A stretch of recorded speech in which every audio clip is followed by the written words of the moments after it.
The sky above Toronto was heavy with the kind of rain that felt less like weather and more like judgment.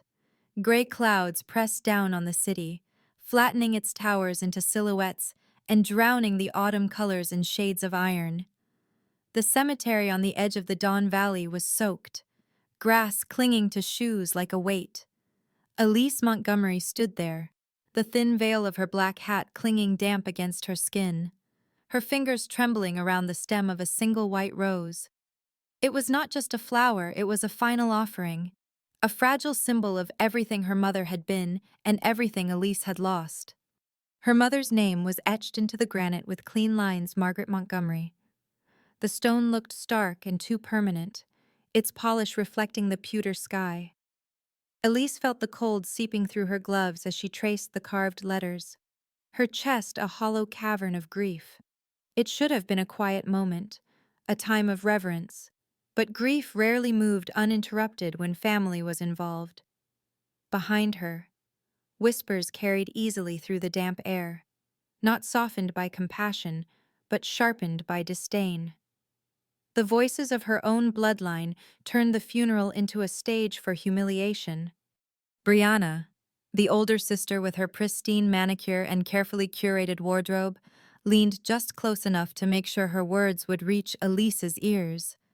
She commented on Elise's dress, calling it plain, economical, unworthy of the occasion. Elise's hand clenched around the rose, but she kept her eyes locked on the headstone.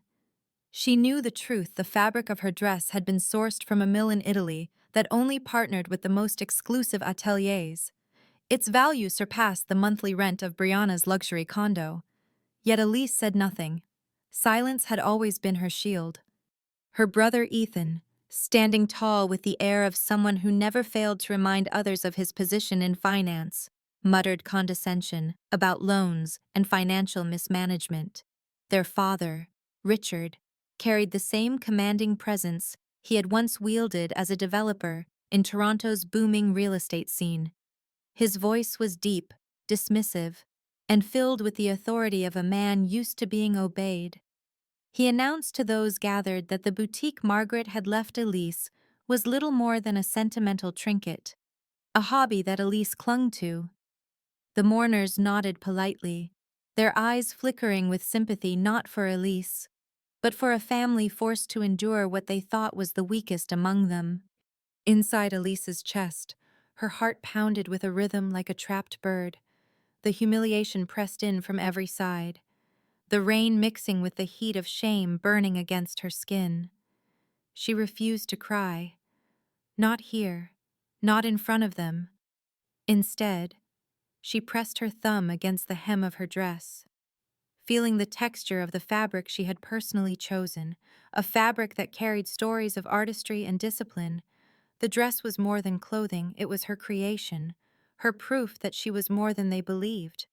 But to them, it was invisible. Her mind betrayed her with memories, surfacing unbidden in the gray light. She was 8 again, sitting at the kitchen table in their small Toronto home, her mother guiding her tiny hands with a needle and thread. Margaret's voice had been soft, a counterpoint to Richard's booming dominance. She whispered to Elise that her light would one day be seen, that the world had a place for her creations. It was a promise Elise clung to, even when every other voice around her declared her a disappointment. Margaret had been the only one who knew the truth. She had seen the sketches Elise brought home from design school in Montreal, had touched the fabrics of collections never shown to family, had kept the secret that Elise was no mere boutique owner. For a decade, Elise had lived a double life: the dismissed daughter with a failing shop in Toronto, and the anonymous creative force behind Montgomery Atelier, a global brand whispered about in fashion capitals but hidden from her own blood. She had shielded her empire from their grasping hands, ensuring they could never twist it into another tool of their control. But Margaret was gone now, and as Elise stood at her grave, listening to her siblings laugh about how sentimental she was, something inside her shifted. The grief that had consumed her began to mingle with another force: resolve. Her father's words about selling the boutique cut sharper than the cold rain. He had already called realtors, already calculated the profit of demolishing the one place that had been sanctuary for mother and daughter alike. Brianna's laughter at the idea of Elise clinging to scarves and handmade trinkets stung like acid. Ethan's smugness about managing finances, when his own dealings were far shakier than he admitted to the family, twisted Elise's stomach with rage. They believed she had nothing but a failing shop. They believed she was still the girl who had disappointed them at every turn. They believed they could take the last tangible piece of her mother from her. They had no idea. And for the first time, Elise felt the weight of hiding her truth become heavier than the risk of revealing it. As the mourners dispersed, Elise lingered. She stood by the grave long after the others left, the rose still unplaced, her gloves damp, her eyes burning. She thought of her mother's last words in the hospital, the rasp of her breath, the pressure of her hand in Elise's. They never deserved to know. Protect yourself. Elise had listened, had honored that request for years. But now, as the earth settled over her mother's coffin, she wondered if it was time to turn protection into something else, retribution. The cemetery emptied, leaving her alone with the silence of stone markers and the heavy sky. Eleanor appeared at her side, a tall, silver-haired woman with the posture of someone accustomed to command. To anyone else, she was the boutique's assistant, a relic of Margaret's old kindness. In truth, Eleanor was Elise's right hand, the executive who oversaw operations across 12 countries. She said nothing, only placed a hand on Elise's arm, steady and grounding. Elise understood the message in her silence. She was not alone in this fight. The family believed the boutique was all Elise had. Tomorrow, they would try to strip even that from her. Tomorrow, they would sit around Richard's dining table, polished wood gleaming under chandeliers, and declare her unfit, too sentimental, too weak.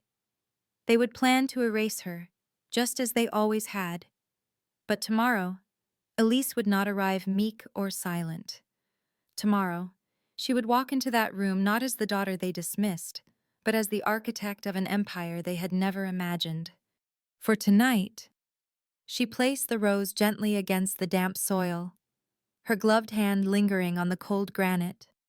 The rain slowed, the clouds breaking just enough to reveal a sliver of fading light. It cut through the gray like a seam, imperfect but undeniable. Elise lifted her head. In the quiet, she heard her mother's voice again, not a whisper of comfort this time, but a command that pulsed in rhythm with her heart. Let them see your light. And for the first time, Elise was ready to obey. The flight from Toronto to Vancouver was a blur. Elise sat in the window seat, her reflection faint against the oval glass. The endless darkness of Canada's vast land stretching beneath. The funeral clung to her like smoke, every insult echoing louder in the silence of altitude. She pressed her forehead against the cool glass, eyes closed, and tried to steady her breathing. Tomorrow, they thought they would bury her future along with her mother. They had no idea that the future they mocked was already soaring above them, as unstoppable as the aircraft she rode. By the time she arrived in Vancouver, night had consumed the city. The harbor glittered with shifting reflections, ships moving slowly across the black water like ghosts. Elisa's driver waited at the terminal, ushering her into a sleek car with tinted windows. The ride from the airport was smooth, the city's lights washing across her as they sped toward Cole Harbor. High-rises rose like silver needles against the mountains, the Pacific stretching dark and endless beyond. She lived 40 floors above it all, in a penthouse that no Montgomery but her mother had ever stepped into. When she entered, Eleanor was waiting. The apartment was not a home in the traditional sense. It was an extension of power. Walls of glass revealed the harbor below. Minimalist furniture, curated art, and the subtle scent of orchids gave it an elegance that spoke of deliberate restraint. But it was the adjoining office that revealed the truth. Beyond sliding glass doors lay a headquarters hidden in plain sight. 35,000 square feet of design, production, and strategy. This was Montgomery Atelier's West Coast Command Center. Banks of screens displayed global operations supply chains in Asia, sales figures from Europe, media coverage from New York. Mannequins stood in neat rows, draped in fabrics no one outside of her team had seen. Draft sketches lined pinboards, a mosaic of what the future would look like under her name. Her empire, concealed for a decade, thrived here. Eleanor placed a silver folder on the glass desk, her movements precise. "Everything you requested," she said, her voice calm as always. Elise opened it, her eyes moving quickly over the documents. It was a dossier not of her own empire, but of the people who had mocked her at her mother's grave. Ethan's section came first. He had always boasted of his financial brilliance, of navigating markets with the cunning of a predator. The truth was written in cold numbers. He was leveraged beyond recovery. Insider trading investigations circled him like vultures, his assets crumbling under the weight of his own greed. Without intervention, he faced ruin not in years but in months. Brianna's folder was crimson, a cruel echo of her vanity. Photographs showed her parading at charity galas, sipping champagne in gowns she did not own, smiling as if the world were hers. Behind the smiles were maxed-out credit cards, personal loans stacked like a house of cards, and a rental in Beverly Hills she was weeks away from losing. Her life was not built on stability, but on appearances fragile as glass. Richard's section was thicker, heavier.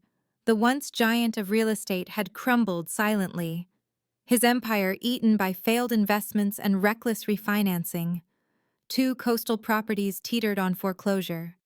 His reputation, once untouchable in Toronto's circles, was slipping, though he wore his authority like armor. Worse, Elise saw his signature on documents tied to developers eager to seize the boutique property. He had not even waited for Margaret's body to rest in the ground before setting plans in motion.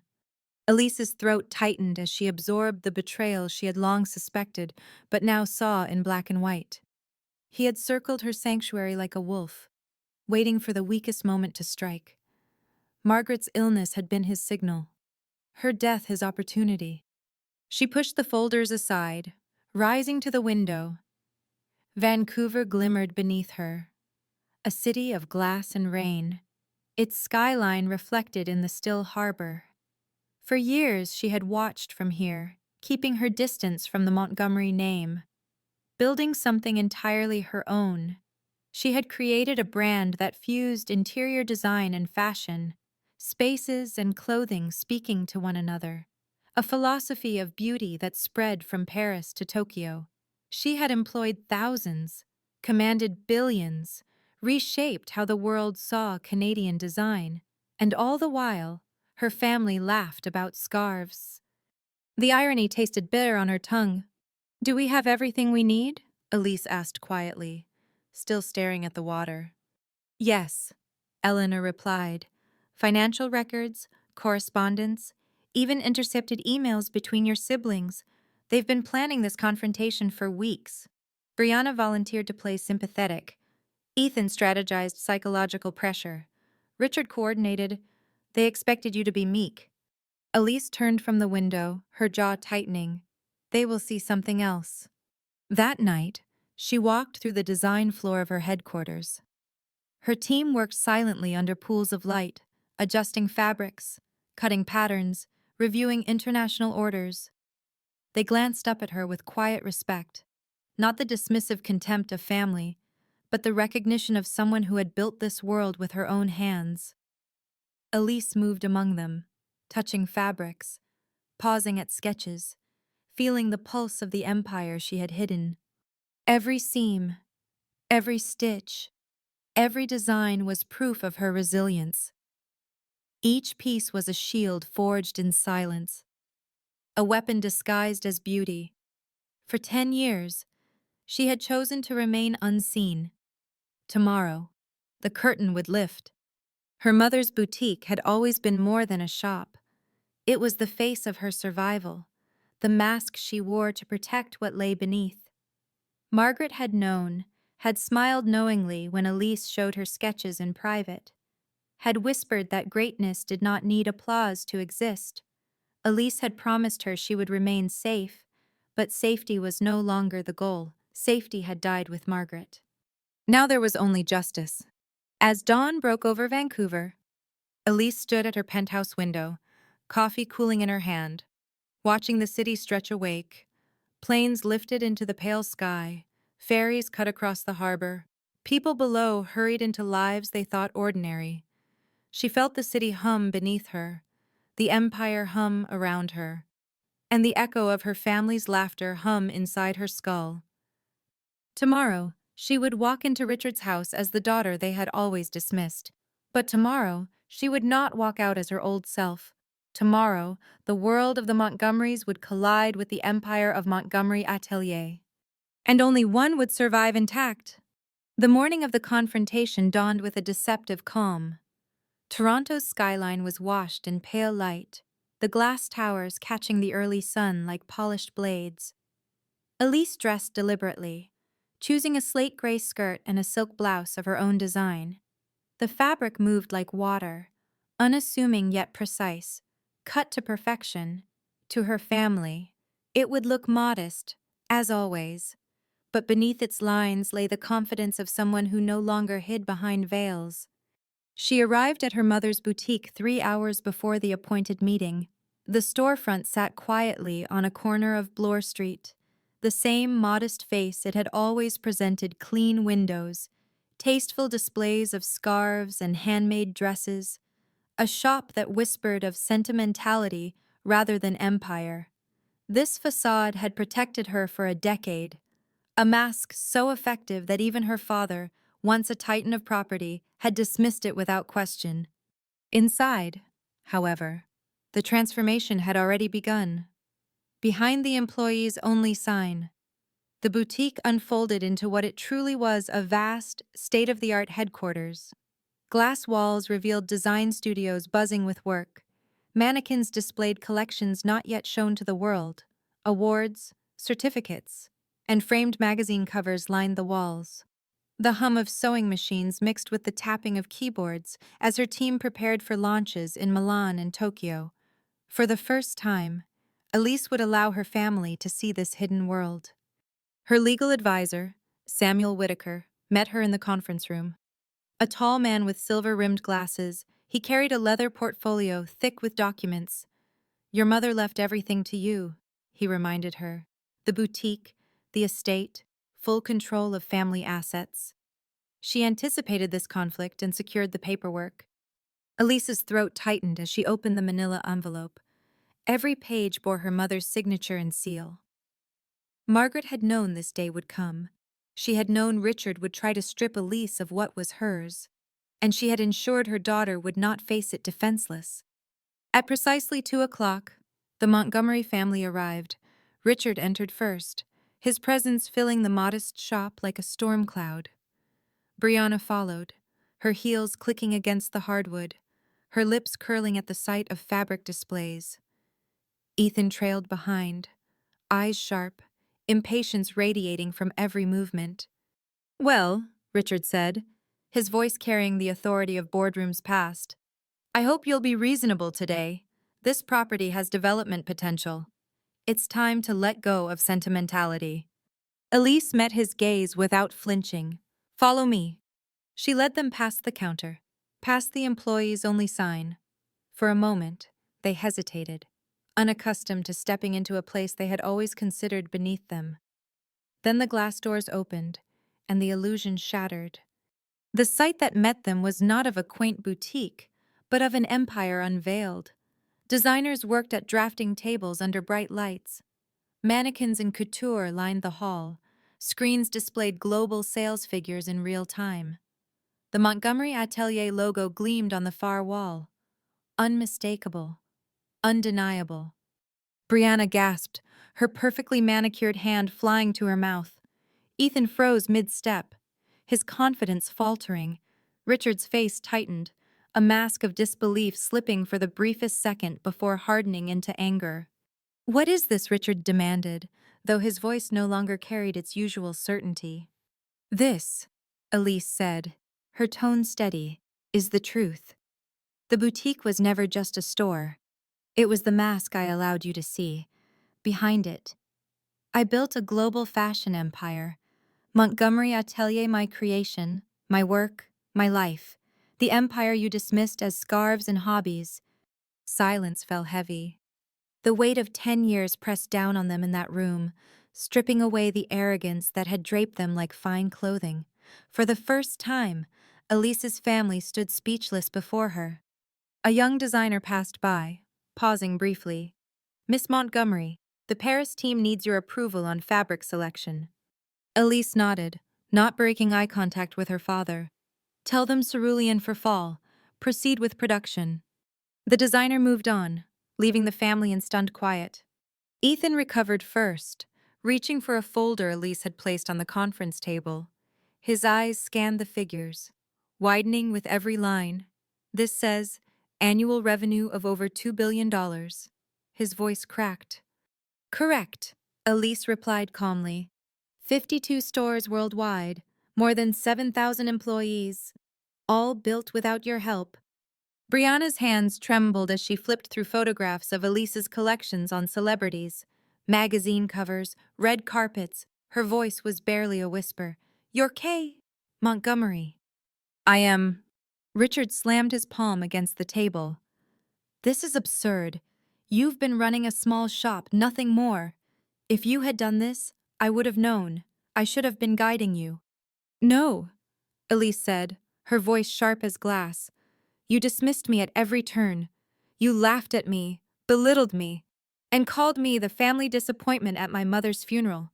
This empire was built in silence because silence was the only protection I had from you." Samuel slid forward another set of documents, thicker than the first. "We also have financial records, foreclosure notices, SEC investigations, unpaid debts. Richard, your empire is gone. Ethan, your career is hanging by a thread. Brianna, you are drowning in credit. Elise has the power to save you or to leave you to collapse." The color drained from their faces as the evidence piled before them. They were not predators circling her. They were prey exposed in the light of her success.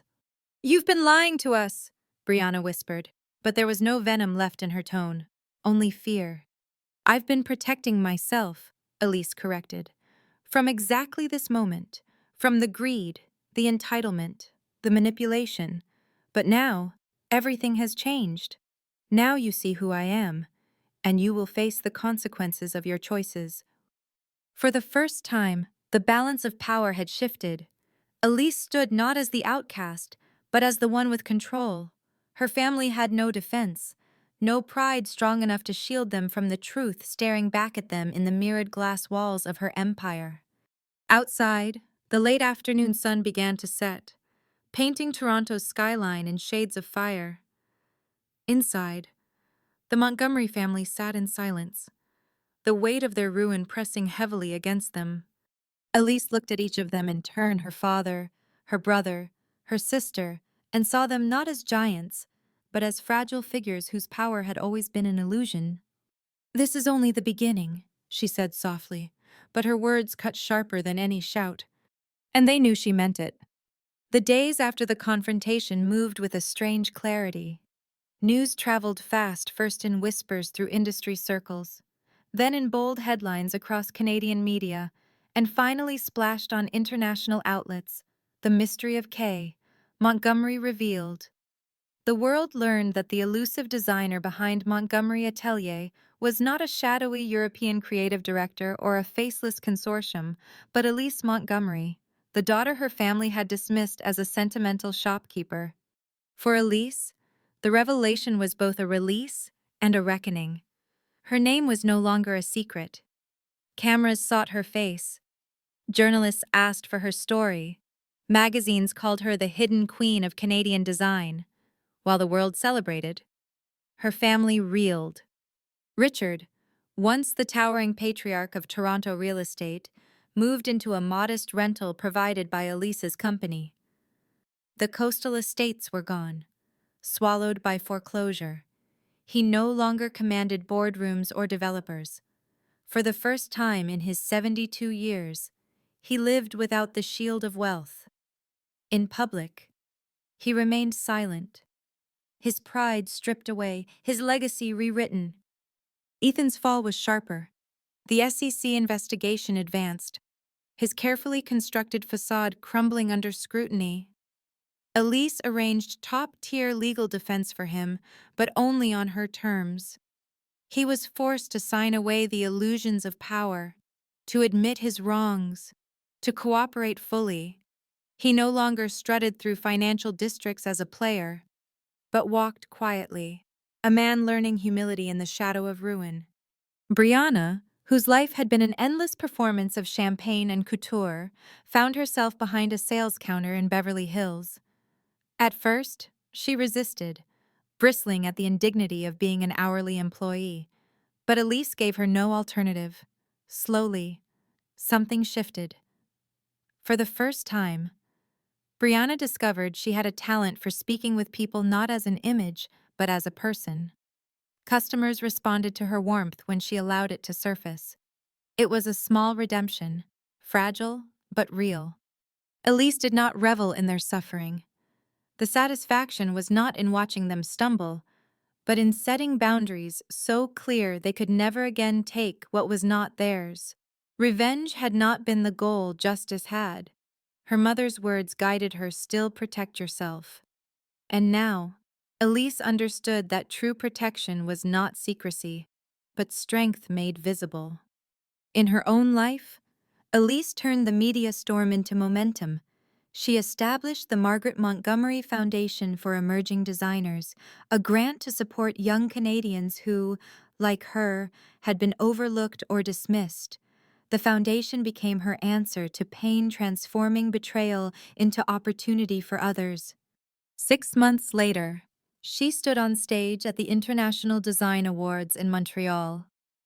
Spotlights blazed, cameras flashed, and the audience rose to their feet as she accepted the honor for lifetime contribution to global design, a recognition rare for someone her age, but undeniable for someone who had reshaped the industry. Elise wore her mother's vintage dress, reimagined with contemporary touches, a bridge between past and present. In the crowd sat Richard, thinner now, his pride tempered. When their eyes met, he did not glare or command, he nodded, a small acknowledgement of a truth he could no longer deny.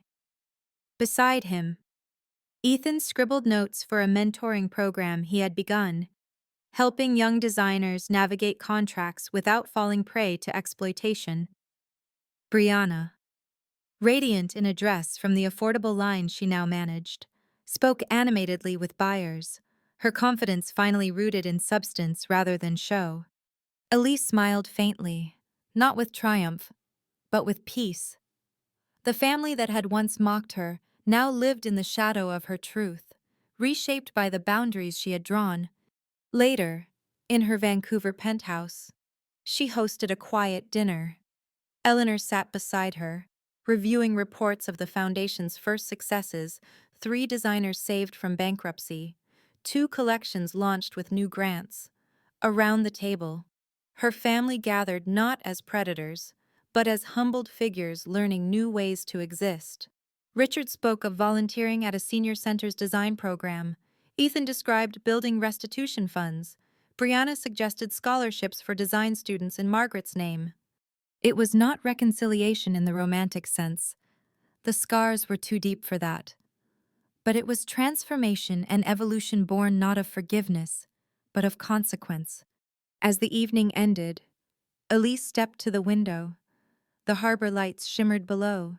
The mountains rose dark against the fading sky, and the city pulsed with the energy of lives being built. She touched the locket at her neck, inside it a thread from her mother's first sewing project. "This isn't revenge," she whispered to herself, the words steady, firm. "It's justice, and it's legacy." The rain that had haunted her mother's funeral was gone. Above Vancouver, the night sky opened wide, scattered with stars. Elise Montgomery, once dismissed as the family disappointment, now stood as proof that strength could be hidden in silence until the world was ready to see. And now the world would never look away again.